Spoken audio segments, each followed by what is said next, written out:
vám možno zmení život, alebo aspoň vzhľad. Pretože už vraj neplatí, že všetci starneme. Vraj keď nechceme, tak nemusíme. Vedci rozlúštili ľudský genóm a vynašli spôsob, ako omladnúť. S autorom tejto teórie sme sa stretli v Budapešti a exkluzívne iba nám prezradil, ako môžeme vrátiť späť svoju mladosť. Všetci. Tam, kde sklamala príroda, situáciu zachraňujú plastickí chirurgovia a korektívne operácie. Veda však dnes ponúka aj iné, prírodné riešenie. Teraz vieme, že existuje niečo, čo môžeme urobiť so starnutím. Už to nie je iba mýtus. Naše telo nemusí zostárnuť, keď starneme vekom.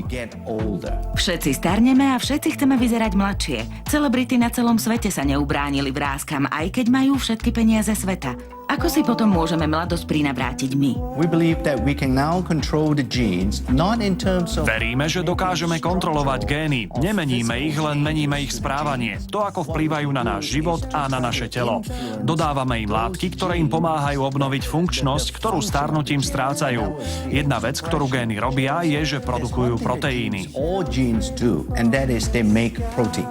A vedci tvrdia, že práve produkciu proteínov v našich génoch vedia obnoviť. Tie sa potom začnú správať ako za mladá. Telo potom začína akoby mladnúť. Teraz dokážeme reaktivovať tie gény, ktoré prestali fungovať, keď sme zostarli. Dokážeme im dodať potrebné látky na to, aby fungovali tak, ako fungovali pred 20 rokmi. Teória doktora Changa vraj znovu navráti mladosť telu, stúpa sexuálna a spirituálna mladosť.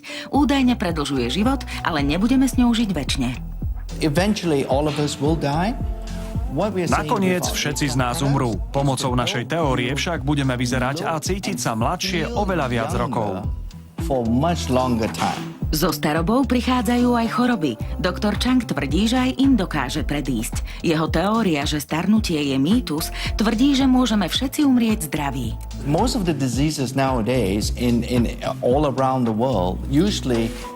Väčšina ochorení, ktorých sa bojíme, sú veľmi viazané na náš vek. Väčšinou na ne ochorejú starí ľudia.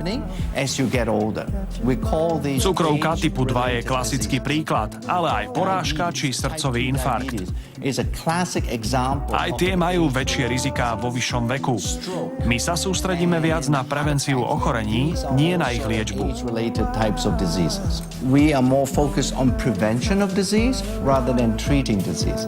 Nič však nie je zadarmo a neexistuje pilulka večnej mladosti. Na prinavrátenie krásy musíme zmeniť aj naše zvyky a hlavne zlozvyky. Dôležité tiež je, aby sme zmenili aj svoj život. Musíte prestať fajčiť, udržať si zdravú váhu, vyhýbať sa dlhému pobytu na slnku. Náš mozog kontroluje veľa vecí v našom tele, vrátane zdravia. Zostať šťastným a pozitívnym je tiež jedno z pravidiel toho, aby sme žili dlhý a zdravý život. Mnohí tvrdia, že im nové vedecké objavy prinavrátili mladosť. Pre iných sú ale vrásky a starnutie prirodzenou súčasťou života, ktorej sa nechcú vzdať.